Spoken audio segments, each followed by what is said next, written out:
ଆମେ ଭୋଟ ଦେଲା ବିଜେଡି କି ଦଉଛୁ କିନ୍ତୁ ଦେଲେ ମଧ୍ୟ ତ ଏମିତି ଏମିତି ଚାଲିଛି ଏମିତି ଶୁଖିଲା ଶୁଖିଲାରେ ଚାଲିଛି। ଆଉ ଏଥରିକ ଭାବୁଛୁ ଏଥରିକ ବୋଧେ ଅମେନ୍ଦ୍ର ଦାସ ଠିଆ ହେଇଛନ୍ତି ତେଣୁକରି ସେ ବି ବିଜେଡି ଦଳ ଥିଲେ ବୋଧେ ତେଣୁକରି ଆମେ ତାଙ୍କୁ ଦବୁ ବୋଲି ସ୍ଥିର କରିଛୁ ଆଉ। ଦୋକାନ ଆମର ହେଇଗଲାଣି 32 ବର୍ଷ। ଆଉ ଏଇ ପିଲା ସହ ଏଇ ସଂସାର ଚାଲିଛି ଏଇ ସଂସାର ଦୁଃଖ କଷ୍ଟରେ ଚାଲିଛି ଆଉ ବହୁ କଷ୍ଟ ହଉଛି ଟିକେ ଆଉ କଣ କରିବୁ ଏମିତି ଗରିବ ଲୋକ ଏମିତି ପାନ ବିକିଛୁ କେତେ ପଇସା ପାଇବୁ ସେଇଥିରୁ ସେମିତି ଚଳିବା କଥା କଷ୍ଟ ମଷ୍ଟେ ଆଉ। ଆଗକୁ ଇଲେକ୍ସନ ଅଛି ଏଇ ଯୋଉ ମୂଲ୍ୟବାନ ଭୋଟ ଟା କାହାକୁ ଦେବେ ବୋଲି ସ୍ଥିର କରିଛନ୍ତି? ଏପଟେ ବିଜେପି ତରଫରୁ ଠିଆ ହେଇଛନ୍ତି ଅମରନାଥ ଦାସ ସେପଟେ ବିଜେପି ତରଫରୁ ଠିଆ ହେଇଛନ୍ତି ପ୍ରଶାନ୍ତ ମୋଦି। କଂଗ୍ରେସ ଏପର୍ଯ୍ୟନ୍ତ ଫାଇନାଲ ହେଇନି। ଆଜ୍ଞା ମୂଲ୍ୟବାନ ଭୋଟ ଟା କାହାକୁ ଦେବେ ବୋଲି ସ୍ଥିର କରିଛନ୍ତି?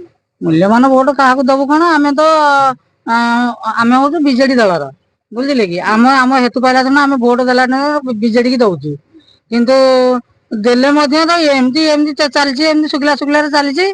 ଆଉ ଏଥରିକ ଭାବୁଛୁ ଏଥରିକ ବୋଧେ ଅମେନ୍ଦ୍ର ଦାସ ଠିଆ ହେଇଛନ୍ତି ତେଣୁକରି ସେ ବି ବିଜେଡି ଦଳ ଥିଲେ ବୋଧେ ତେଣୁକରି ଆମେ ତାଙ୍କୁ ଦବୁ ବୋଲି ସ୍ଥିର କରିଛୁ ଆଉ। କାହିଁକି କଣ ଦେଖିଲେ ଯେ ମାନେ ମୂଲ୍ୟାୟନ ଭୋଟ ଟାକୁ ଅମେନ୍ଦ୍ର ଦାସଙ୍କୁ ଦେଲେ ଠିକ? କାହିଁକି ନା ଆମେ ଆଗରୁ ଆମର ଏ ନେକ୍ସଟ ବର୍ଷ ଯୋଉ 5 ବର୍ଷ ଭୋଟ ଆମେ ଦେଇଥିଲୁ କିନ୍ତୁ ପ୍ରଶାନ୍ତ ମୁଦୁଲିଙ୍କୁ ଦେଇଥିଲୁ। କଣ ବିକାଶ କିଛି କଲେନି? କିଛି ଆମେ ଏପର୍ଯ୍ୟନ୍ତ ଆମ ଗାଁ ରେ ଯାହାକୁ ପଚାରିବେ ପ୍ରାୟ ଅଧେ ଲୋକ ତାଙ୍କୁ ଚିହ୍ନି ପାରିବେନି। ଯଦି ପ୍ରଶାନ୍ତ ମୁଦୁଲି ଆମ ଗାଁକୁ ଆସନ୍ତି ତାଙ୍କୁ ଅଧେ ଲୋକ ଚିହ୍ନି ପାରିବେନି। ନ ଆସିଲେ ତ ବିକାଶ କରୁଛନ୍ତି ନା କିଛି ଆମ କରିନାହାନ୍ତି? ଗାଁରେ କଣ ବିକାଶ ହେଇଛି ଆମେ କିଛି ଆଜ୍ଞା କହିପାରିବୁନି ନା ଆମେ ଗରିବ ଗୁରୁବା ପାଇଁ ତ କିଛି ହେଇନି ନା। ଆଉ କଣ ହେଇଛି କଣ ନାହିଁ ଆମେ କିନ୍ତୁ ଆଜ୍ଞା କହିପାରିବୁ ନାହିଁ।